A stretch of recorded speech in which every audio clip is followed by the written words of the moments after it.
What's up, guys? Let me get some light up in here. Uh, Nothing crazy tonight. I think I actually got everything started off normal, believe it or not. So let's make sure you guys can hear me. Testing one, two, three, and we're on. I am on them, thanks to my buddy, Matt Robertson. So tonight we're going to talk about one of my favorite things, which is brush pile fishing, and shout out to the couple guys that asked about this last week. One of my favorite things to do that I believe I've gotten really good at. And I'll just be really honest with you. Um, the way I fish brush piles is a lot different than other people, and it may be similar. Um, and I can't take credit for all this knowledge. The guy I fish with for the last 15 years, on and off with, and fished 90% of the tournaments with.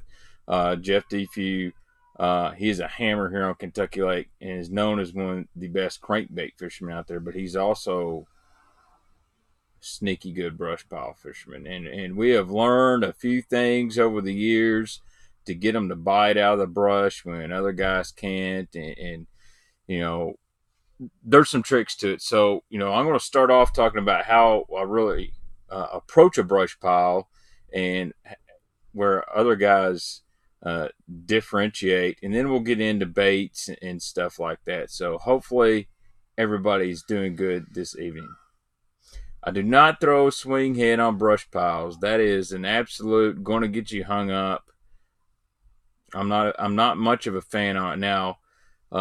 Some guys have mastered that, like Clint Davis. He likes throwing that big worm on a swing head, but me, I get hung up way too much. But that's not really so much the bait problem. Where I fish, it's a brush problem. The guys that are really good at sinking brush piles, and I'm going to talk about this later, they're sinking the right stuff. Whereas a lot of guys, they put the biggest, nastiest stuff down there, and that's really not what fish want to get in. So, got to answer a couple text message right now. What's up, Sterling? I am ready for the SEC and football. I cannot wait.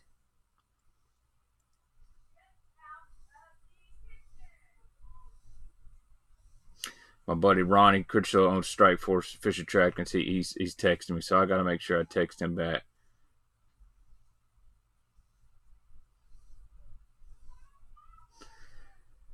Need a good weed guard on your wacky hook, though. Yeah. I like that owner sniper. You can get it with a weed guard now. Um, and I use that VMC Nico hook a lot, the weedless Nico. It's really good. But, man, Nico rig's not a good brush pile deal. It gets hung up way too much. So we're not going to talk about a wacky or Nico rig. And the brush piles I'm going to talk about tonight, they're not stuff you can see. This is all offshore fishing. So, rule number one: brush pile fishing is not the same as ledge fishing. It's not structure fishing. Now you can do brush pile fishing while structure fishing. So a brush pile is a piece of cover.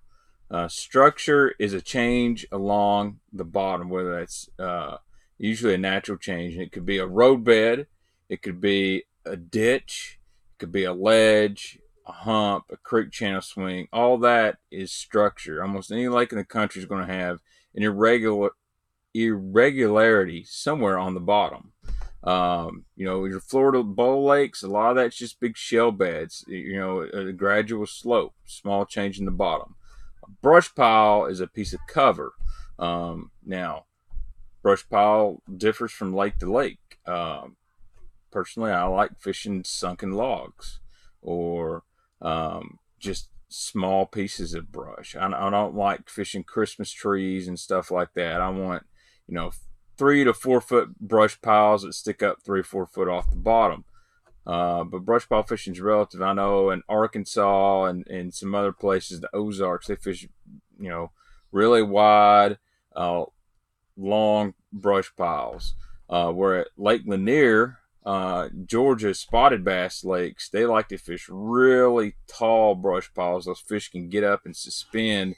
They fish over the top of them. That's some stuff I'm going to cover tonight. So Thanks, Sterling. I like the Dirty Jig shirt myself. What's up, Frank? Yeah, well, you better get up on Strike Force website and order you some of that stuff, man.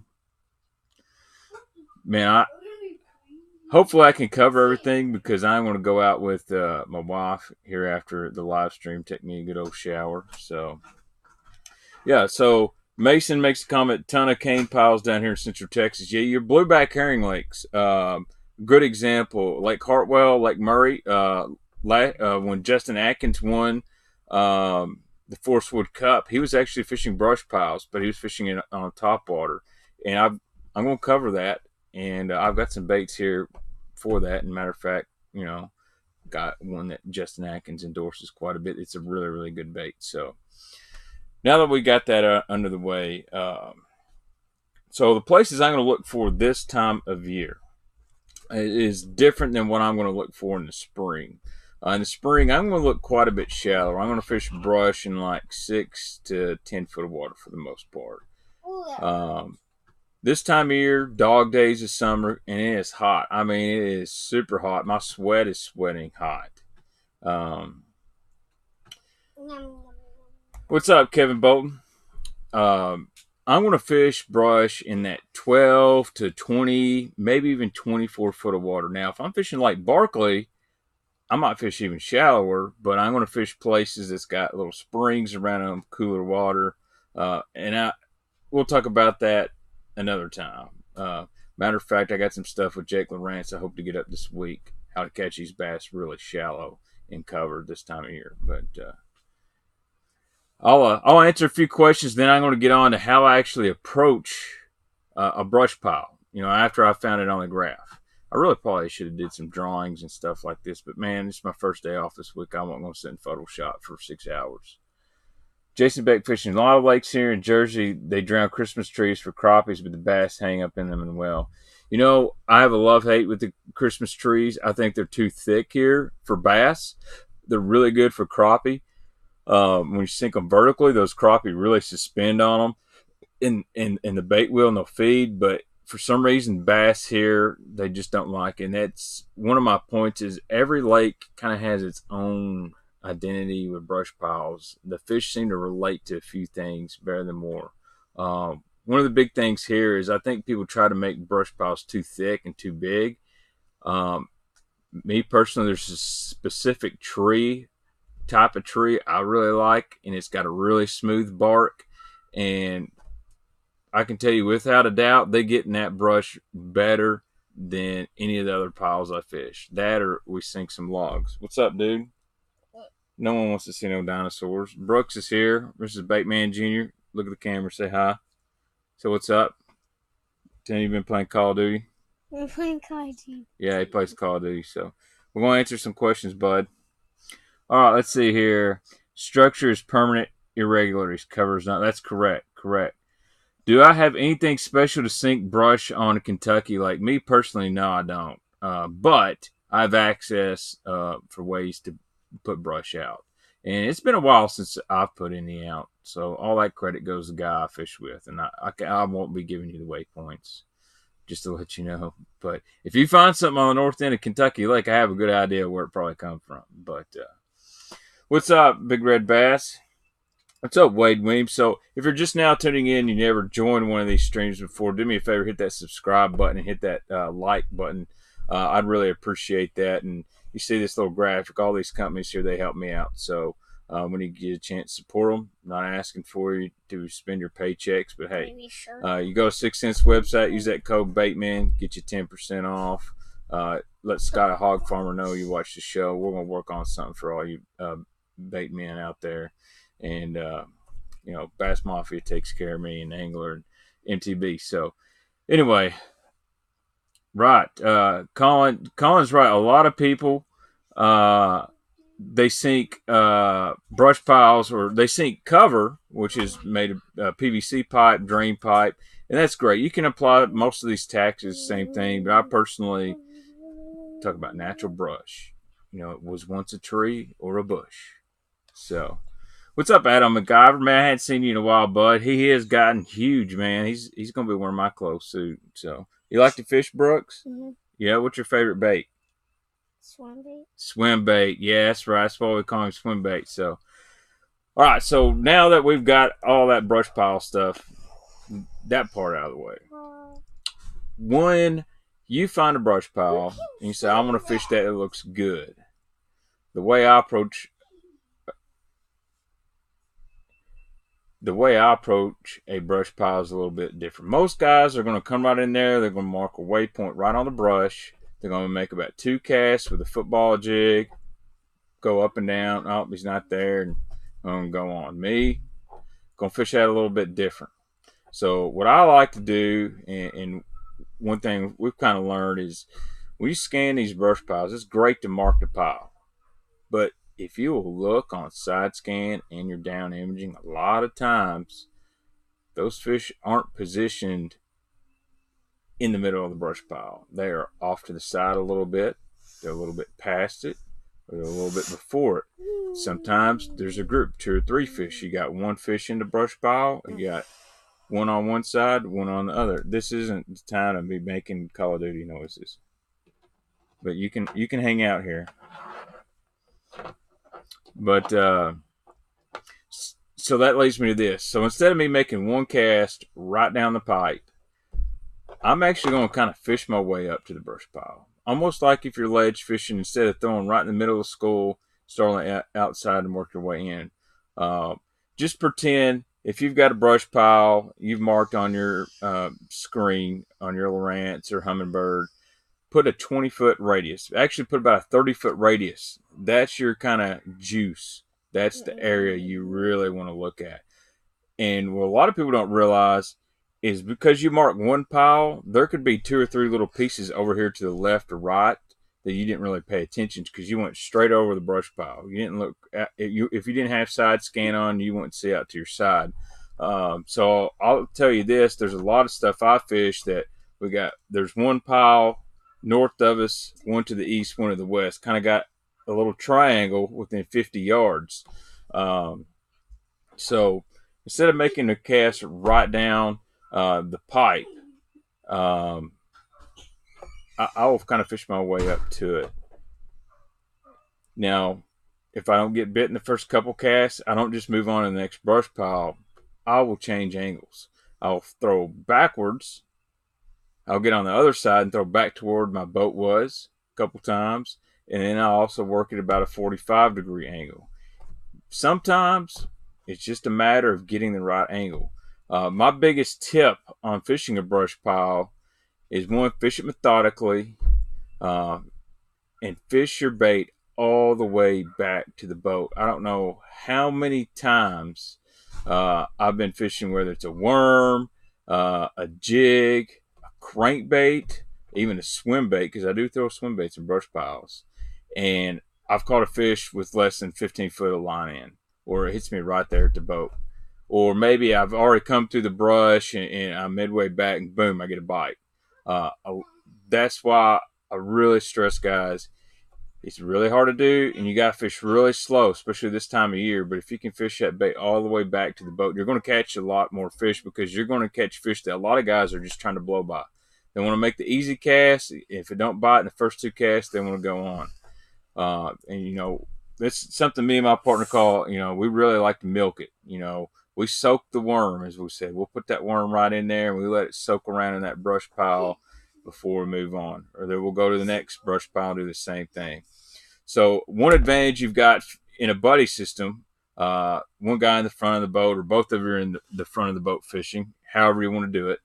I've actually gotten used to standing in the back, but I do fish out of the front with whoever quite a bit, is throw 2 different baits. If you're both throwing a jig, it's not really going to do much until it's like, okay, dude, it's caught 8 to my 0. It's time to tie a jig on.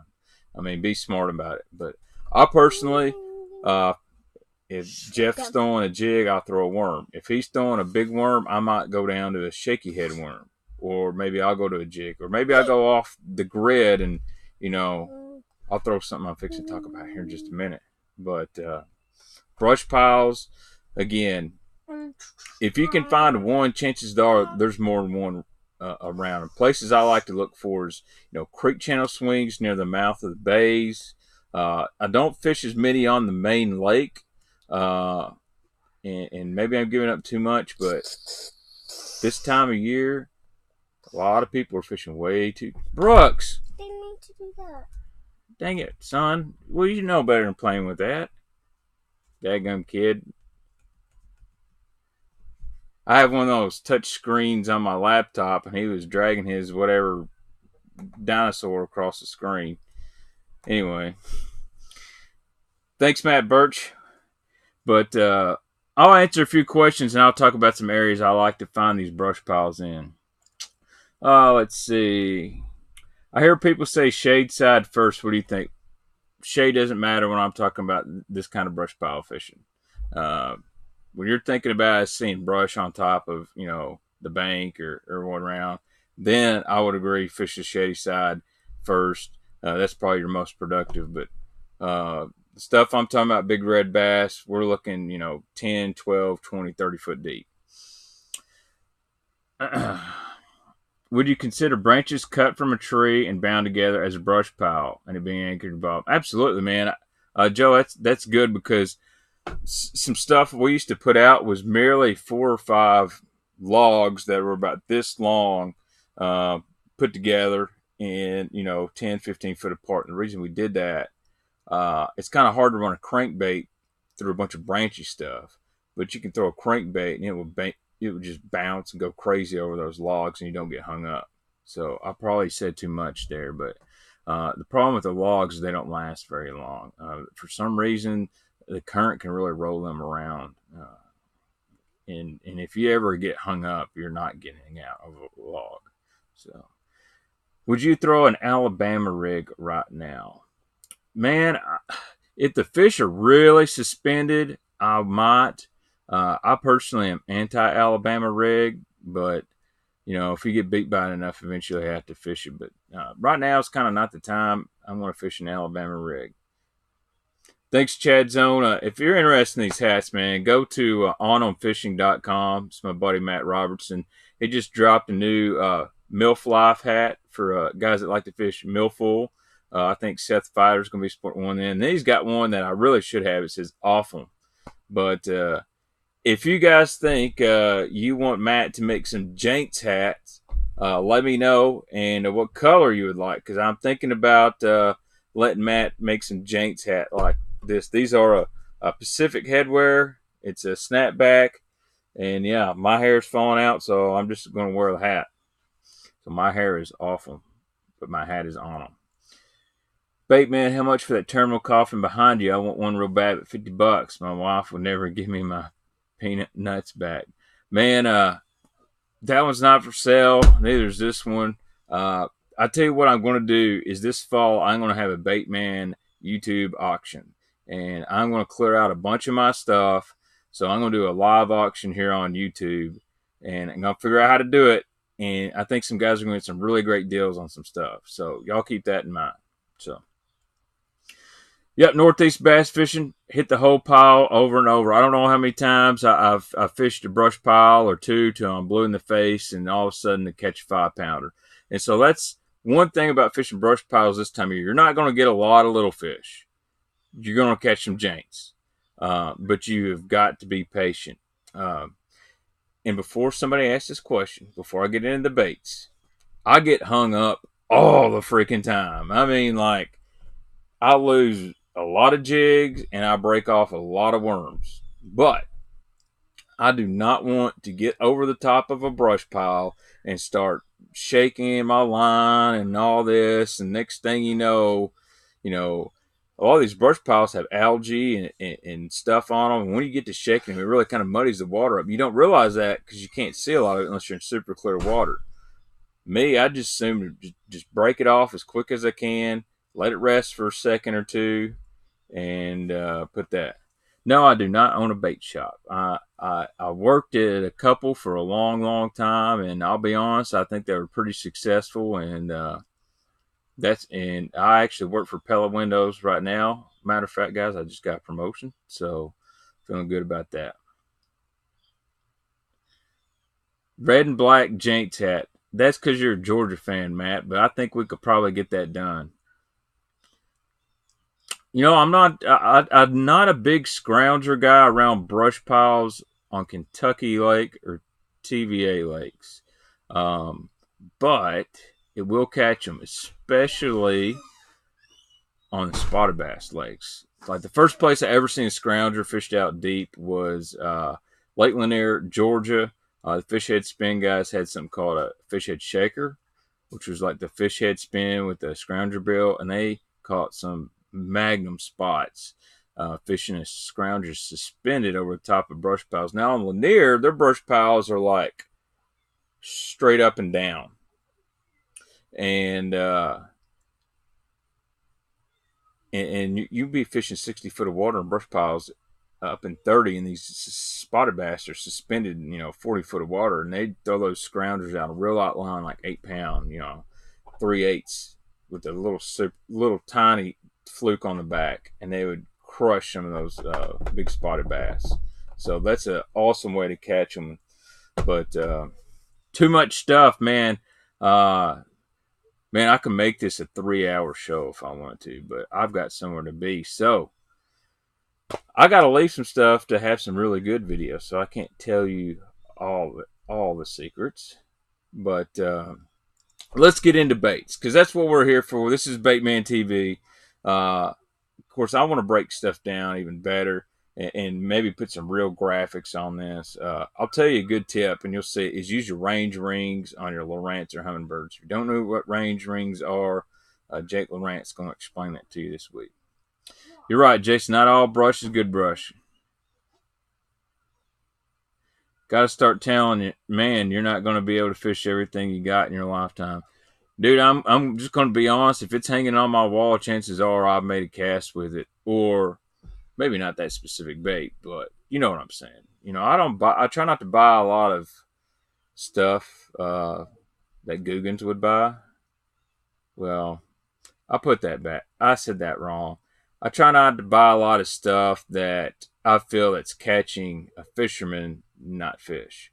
Um, 6 cents Ned bait, man, I actually got to use it last week, and believe it or not, I didn't catch a fish on it. It looked so good in the water. I was actually Nico rigging it, and I swapped and used the Clout 5.4 and immediately started catching fish. I really like the Clout. That's a good bait. Not a knock on the Ned Fry. Ned Fry looks, God, that watermelon scent is one of the best looking colors I've seen in a while. So,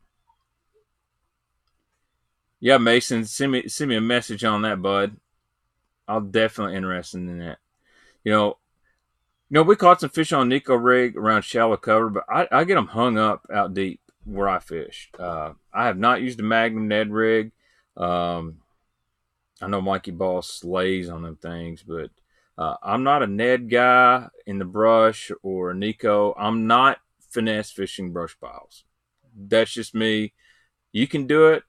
I'm not going to do it because a lot of these fish, they're big, and they're going to take you into the brush and just going to get broke off. Now, on these big open water clear lakes, these fish are really actually suspended, where when they bite, they may run away from the brush. It's a different story. So, a lot of confusion between structure and cover. Would you clarify? All right. One last time. Structure is any natural change along the bottom. It could also be man-made, if they blow a dam out or something like that. But a culvert is what on the bottom. Yeah, you could go either way with that. Road beds, points, ditches, drains, creek channel swings, ledges, humps, that kind of stuff. That is structure. Brush piles, toilets, pallets, stake beds. That stuff is cover.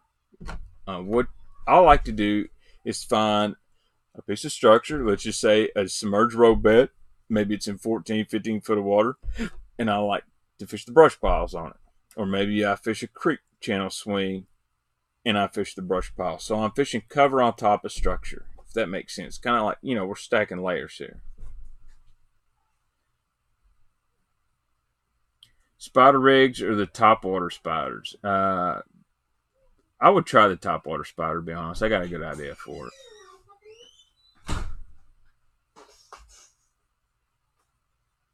take some of them windows and make a fish tank for demonstrations. You know what, Shady Banks? I have got a fish tank, and it is in my shed, and I've been thinking about bringing it out to show some of these baits and stuff. It's not real big, it's just a small fish tank, but it'd be pretty cool. But I found a couple creeks that's got some stupid clear water. I'm fixing to sink my GoPro in and get a lot of underwater footage, especially of all these Ned baits. Yes, people dump toilets, and I'll be honest, I've got a couple spots on the lake that there's about 4 big giant toilets, and I've caught some great big fish off of them. But it's not a place I like to, I just got to be around there. Just think about it. It's just a porcelain stump is all it is. But anyway, let's talk about the baits. This is going to be my favorite part. And believe it or not, for the most part, it's really simple. My number one bait I fish brush piles with, and y'all hear me talk about it all the time, but I know these guys in Oklahoma and in Texas, that's funny, Con, they love this worm by far. And I do know that I've talked to Casey at 6 Cents, like, man, if you can put your spin and make this worm better, it might be the best worm ever made. But that is, someone will know. That is this right here. This is the Lucky Strike original Wringer. And this is one of the original packages. They don't make them in this package anymore. And this is plum. And I'm not going to show you how to rig a Texas rig. If you want to, get on Flickmaster's channel. He's got a great Texas rig video. Maybe I'll do one in, but for time purposes, I'm not going to do it tonight. But one reason this worm is really good in brush piles, you see how limber this thing is? It doesn't take much to get movement out of this worm. And it's got, let's see if the camera can focus on there. See those little ribs on there?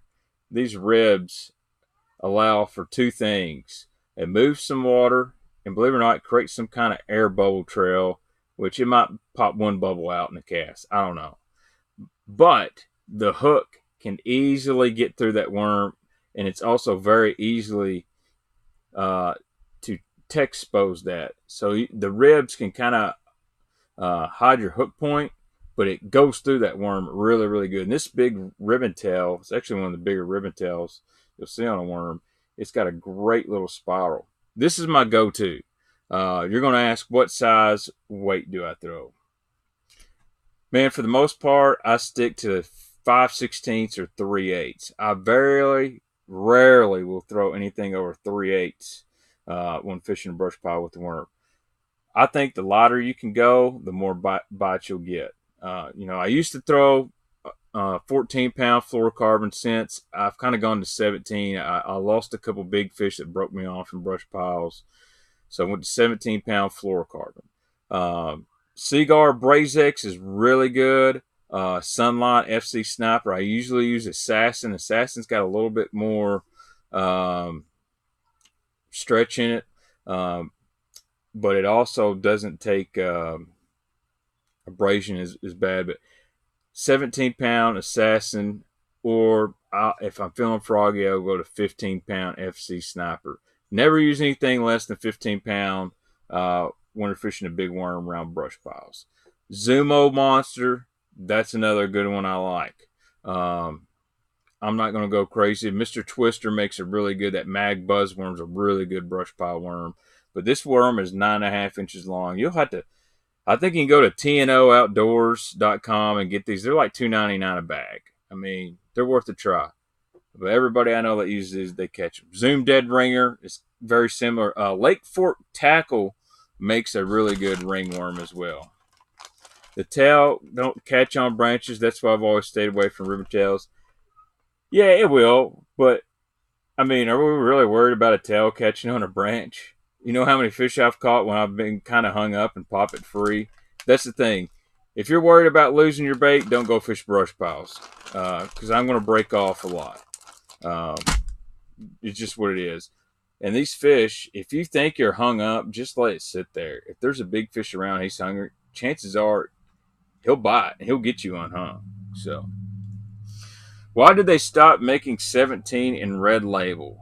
Because it wasn't a really big seller nationally, and they basically basically wanted to put all their money in a 15-pound. That's what I was told. So anyway, so that's my favorite ribbon tail. Probably the worm I throw 75% of the time.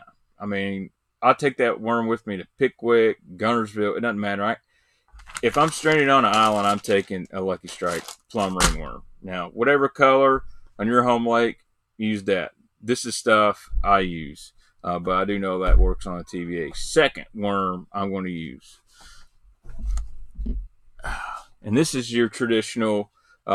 This is a Magnum trick worm from Zoom. Now, you can Texas rig that if you want to, but me personally, I'm putting this on a shaky head. And I've caught some great big fish on this worm right here out of a brush pile. Matter of fact, about 4 years ago in a tournament, I caught 5 straight Jaints on this thing right here to give us about 18 pounds. And the next spot to right in a brush pile, I caught one about 6.5. And I do something different. A lot of guys are going to throw big, heavy, half ounce, 3/4. That's not me. That's not what I'm going to do fishing this worm, because I'm going to fish it super slow and very methodical, almost a slow drag. I use, and y'all have seen this before, I use a Picasso, shakedown, shaky head. And you're going to think, man, that hook ain't big enough. Trust me, this hook is perfect for this worm. So always bite the end of this mag trick worm off, because these Picasso heads have really small screws on them. And then I just push that up and I start screwing it. You know, my favorite shaky head before these was the Reaction Innovation screwed up jig head. And I've got some. I don't know where they're at. I bought a 3-pack from a guy off the internet not long ago. So I'll take that. And then I just push that little shaky head right through there. And the reason I have a ball head is that ball head comes through wood so much better. Football head is just begging to get hung up. One thing about that smallish hook, it doesn't get hung up very much either. So that's all you need. And I've caught several big fish on there. Light wire hook, going to get easy penetration out deep. So I'm going to throw this out there. And this is when it's like no current going. I think that head is like 1/4 ounce. I just barely drag this. Now, I will fish this down to 12-pound fluorocarbon. I get the most bites on 12-pound fluorocarbon on this. But you can fish it on 17 as well. But the sensitivity on that lighter line is a little bit greater, since this is a lighter weight bait than my normal Texas rigged worm. Same thing as well as I'll throw a trick worm a lot. And this is what I threw before really the mag trick worm come out, was just, you know, here's a watermelon candy, Zoom trick worm, and then here's the mag. And this is a Mr. Twister Try Alive Nightcrawler, their version of a trick worm. Really good bait here. I caught some fish when these were in prototypes, but it has kind of that hand poured look along the bottom. Again, I'm going to use that same really light shaky head with this. Now, my buddy Ryan Coleman over at Spot Sticker Baits, he was kind of one of the original guys making a shaky head. He makes a really good finesse head with a longer hook in it. So this has actually got, compared to that Picasso, it is longer, same size weight, and it's got a little bit bigger screw. So if you want to put that on a trick worm,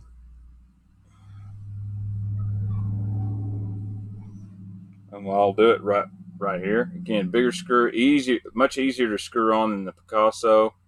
And Ryan also makes some great shaky head worms. That right there, really good. Made in the United States. Ryan Coleman, Spot Sticker Baits. Now he could tell you something about catching those giant spots out of those brush piles on there, but right there, that's my soft plastic worm. So I'm going to go a ringworm. I will use a power worm. I have caught them really good on a power worm as well. But ringworm's my go-to. Or power worm, monsters, one of those 3. And then I go to stuff like, you know, my mag trick worm, or a regular trick worm. Whatever brand company that you're confident in.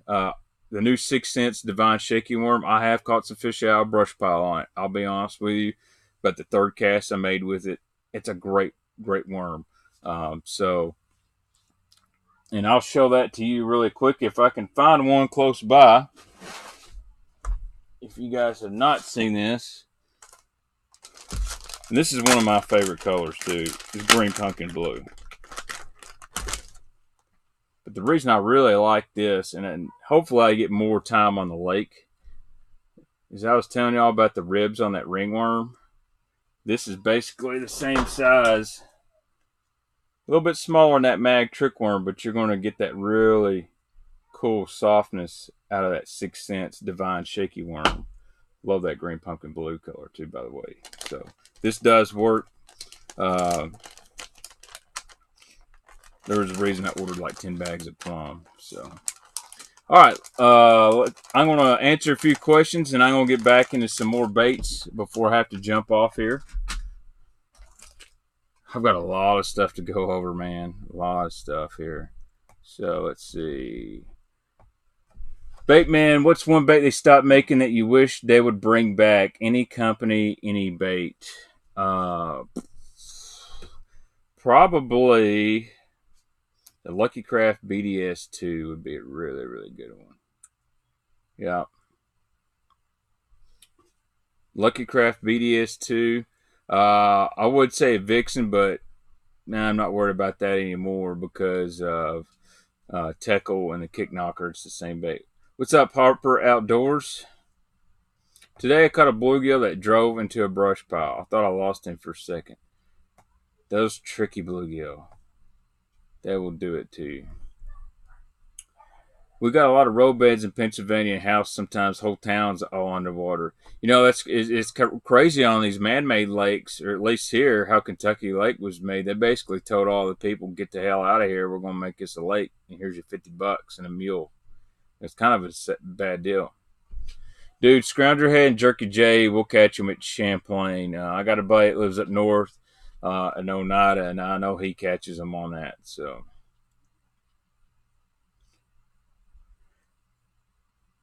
the tail, okay, I already got that. I only fish JDM toilets. That's good. That would be a really good T-shirt. I only poop on JDM toilets. I swear, McMullen, I know guys that would. That's how they are. If it ain't JDM, they don't use it. Let's see. At bait, got that one. At Zach, what are your opinions on the Lowrance trolling motor? Man, I'd have to play with it. Seems overpriced to me. I'm just a poor old redneck. And let's be honest, I caught a shit pile of fish before there was ever down scan or side scan.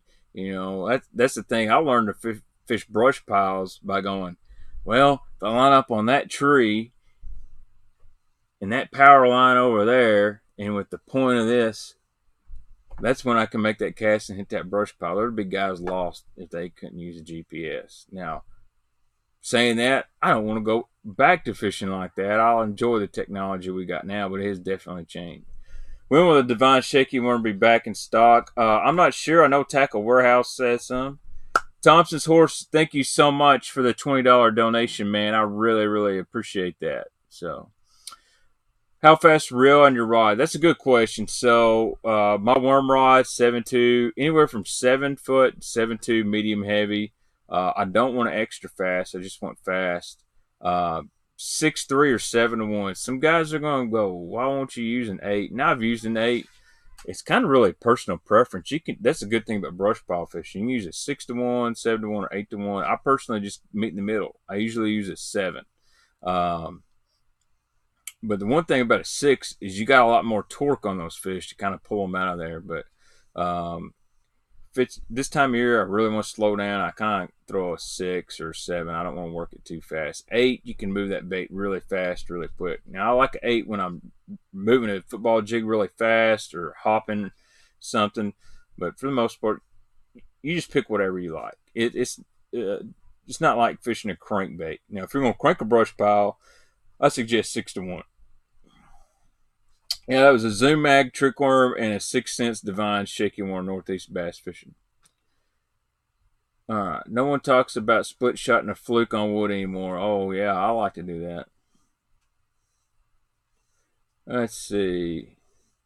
Hey man, I appreciate it, Thompson Horses. I'm trying. I have a lot of fun at this. So let's move on. So let's go from worms, which is probably my number one bait, to my number two bait, which is a jig. Who would have guessed? Throwing a jig in a brush pile.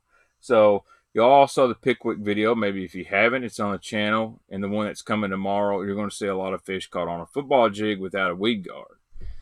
And I got a lot of crap on Instagram. People are like, well, I can't believe you throw a jig without a weed guard. Well, I do when I'm not fishing brush piles. No grass on Kentucky Lake. But they do have hemp farms now, but no grass on Kentucky Lake. I do fish a jig in brush piles. And if I want to fish a football jig, and when will I fish a football jig on brush? Really, if there's a lot of rock around. So I fish some brush piles that are basically brush on top of rock, like a rock ledge or a road bed. Most road beds got a really hard bottom, so I will like a football jig. This is just the Dirty Jigs TL Finesse football jig. This is the one I like. It's got a light wire hook in it. Really good. But it has a weed guard, and I'll kind of just spread it out here. And I'll be honest with you, trailer, pack a crawl, rage crawl. I mean, I like that kinky or spicy beaver now. So whatever trailer you got confidence in, I don't think these fishing brush piles are as picky as suspended bass or as picky as um, bass that are grouped up on a ledge. I do want some action in the trailer. That's why I like that pack a crawl really well. Old school, hard to beat pack a crawl, rage crawl, any of that stuff. Bruiser crawl. That's my favorite. But if you got something you're confident in, go for it. Dude, that Nirvana is a really good color, Will. I really like that. I have used Producto worms, man. I heard you can throw a swing head in and through a brush pile, maybe even with the Kitech 4.8 on it. Man, I've never tried a swing head on a swim bait in a brush pile. I'm not a big fan of swing heads in brush piles. Some guys love them. Me personally, I feel like a Texas rig is just as productive, if not more productive. Now, being said that, I'm not Clint Davis, and he won $500,000 on a swing head in a brush pile, so obviously he knows something I don't. But I know guys are starting to do crazy stuff, and maybe it's just a technique I need to master. Let's see. Maybe you'll get some grass next year. It's everywhere. Man, I hope so. Have I been throwing the Iaconelli skin flute? No, I haven't, but I heard Pete Glusick is a really big fan of the Iaconelli skin flute. So, you tried the Beast Coast Double Wide G-Spro Battle Flip. I found it very good. Yes, I've got a bunch of them hanging right next to me. It's a great flipping jig. I'm not going to fish it deep. Would a pitching jig be a good choice deeper in the woods? So I'm going to get to that. So my second choice of jig is the Dirty Jigs Luke Clausen casting jig. And what's awesome about this, you can pitch this, you can cast it, you can skip it. But this is a brush pile jig. This is probably my favorite and the one I fish the most in a brush pile. Got a simple archy head design, a pretty decent thick weed guard, but it's got a really good hook in it. Really, this is the jig that everyone strokes on Kentucky Lake as well, but it's all around awesome jig, and it catches them really good. I just put me I'll actually use a pack of chunk.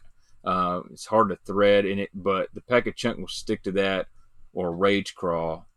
Summer crawl, this is just one I picked up. This skirt will work really good. That's your Missouri crawl. And the reason I got that is my Ozark guys know this thing in brush, this color has caught fish for years. So, and Beast Coast does make some nice jigs. Now, here's a jig that's from Omega Fishing Tackle. and it doesn't get hung in brush that bad at all. I've actually been pretty impressed with it. So Omega's been around for a while, but they've got a new owner, Brad Fuller, owned the company a couple years now, and this is the Omega Structured Jig. It's got a very wedged head. Now, I have hung this thing up. It will fall down in the crack of rocks and get hung up, but it doesn't have a giant hook, and it's got a solid weed keep uh, brush guard.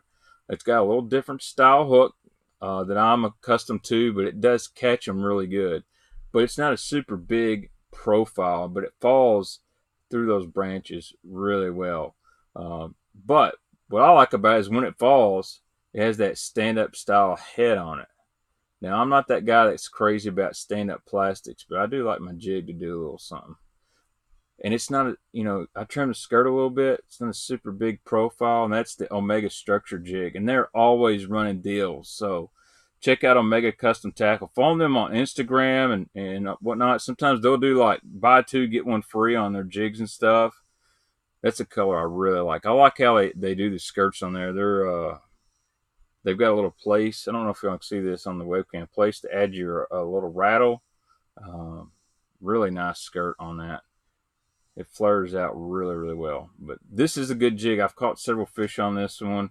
Not specifically this color, but shout out to the Omega Custom Tackle. So those are my three kind of favorite jigs. Something I like to do as well is throw a big ball head jig.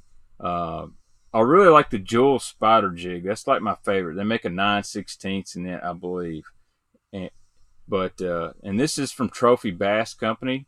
I think you can use the code Baitman and get like 20% off or something like that. But they make a really good finesse ball head for fishing brush piles. I believe this was designed by Casey Scanlon. He won an FLW event this year. He's kind of a big deal. This is a really good jig. Got a little bit bigger hook than most finesse jigs, so that's what they went for, a little bit bigger profile. Those catch them really, really good. Man, if I'm fishing brush piles, I really don't trim the weed guard too much. I might actually, what I like to do, instead of trim my weed guard, I'll actually take it and I'll spread it out, like so. That instead of it just being straight up and down, I'll try to kind of spread that thing out a little bit, make it a little bit wider. Like that right there is kind of how I'd want it to be fishing a brush pile. Dirty jig's pretty good. They don't make these overly long. That's really about right.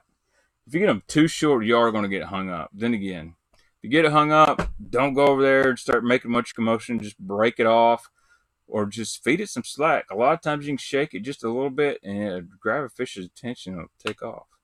I have not thrown the Buckeye balling out jig. Man, I need to get some, but they're hard to find. No one around here locally carries them. So, ball head jigs are nasty. I've got one that's the nastiest ball head jig you'll ever see, but I cannot show it on here. My buddy Chad Porter will freaking kill me. Let's see. Yeah, dude, I'd love to go fishing with Scanlon. I think me and him could whack him out some brush piles. He is a super nice dude, by the way. I met him like 2 years ago. Now I ran into him first thing at the Knoxville, East Tennessee fishing show. He's like, "Yo, Baitman, what's up?" And I'm like, "Awesome, dude, remembers me." And I really respect him. He's a great fisherman. He definitely grinded and paid his dues. So I mostly make my own jig combos. Brand jigs are way too expensive. Dude, if you can do it, do it. I'm too lazy, so I'll pay somebody else to make them for me. I'm just going to be honest with you. What's up, Baitman? What's up, St. Cress? All is well here. Thoughts on the new Tackle Kick Knocker? I'm excited. I need to order some. I know Tackle Warehouse has the Kick Knocker pup in stock. It is the Vixen, the original Vixen. It is the original Barely Legal. Same mold, the exact bait. Matter of fact, Hideki owned the original mold to the Vixens. And I don't know what kind of deal is going on or what they worked out, but, Tackle is the real deal.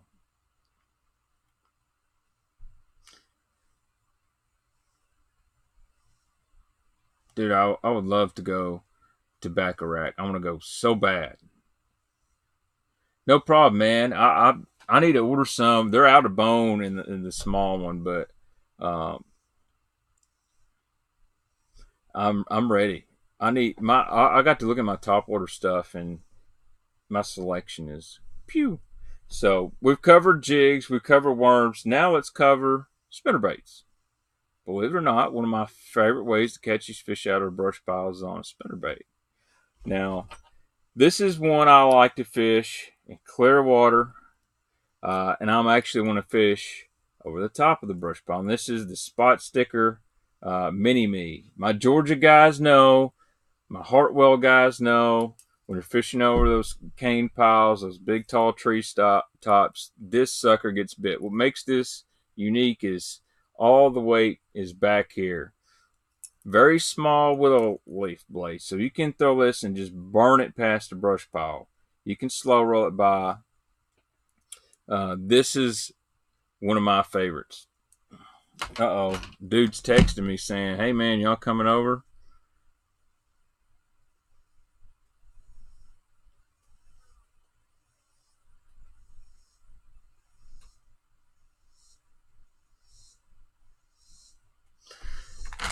So, but this is my other trick. I have already started to modify this bait. This used to be an Oldham's cantaloupe spinnerbait.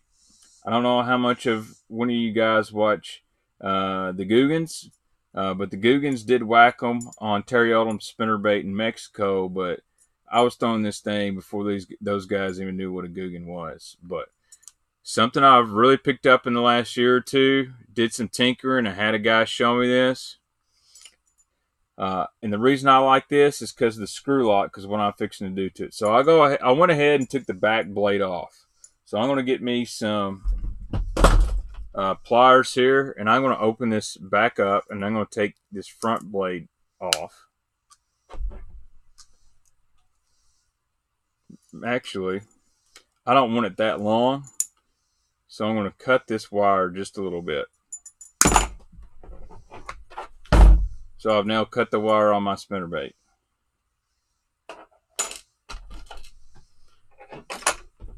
If I can take this off, I want to take this blade off. These swivels are older than me. Well, we don't have to do that. So then I'm going to put this back on somehow. Put this little stopper, I'm going to put it back on, and I'm going to put this little bead on. Y'all might know where I'm going with this. Now, put my blade back on here. If I can bend this right.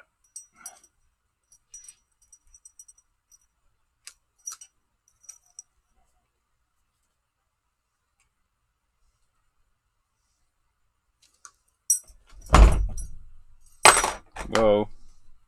Maybe not. I've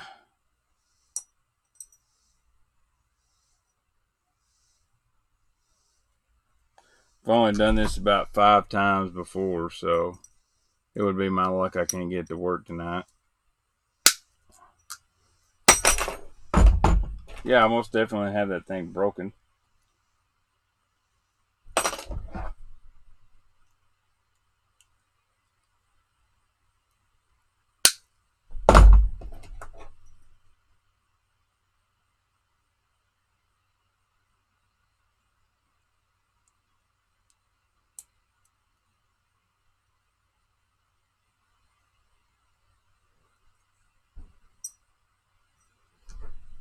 I don't think I quite made my loop big enough, but y'all get the point. Or, the reason I like this is it's got a screw lock. So what I'll do, I think y'all see where I'm going with this. I do not have a Dobbin spinnerbait. Actually, I do. I do. My favorite night spinnerbait, a War Eagle, believe it or not. So after I play with this thing and get it right, take me a little Kitech 3.8, or you can use a 4.8. I personally like the 3.8. I rig it up on here. And really, guys, anybody that makes a spinnerbait, you can do this too. I should have already made it before I try to do it here on the live stream. And then I'll just screw that little swim bait all the way up on this thing.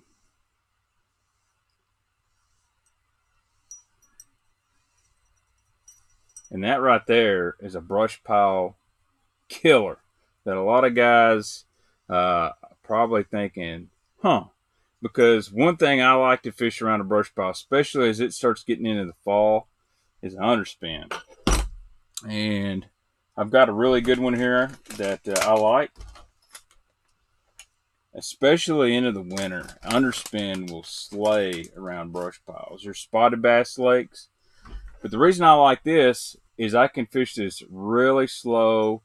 It's kind of like basically you got a swim bait on a spinner bait, and you're going to get the flash from that blade, and then you're going to get the vibration out of that swim bait, and they're going to see this bait.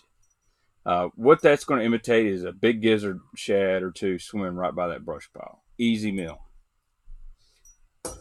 Y'all can laugh at that, but man, it's caught some big old fish. But the trick is use a smaller blade. I left this big blade on here. Really, you want a small one. Like I want to put this silver one on there. It's like a number 4.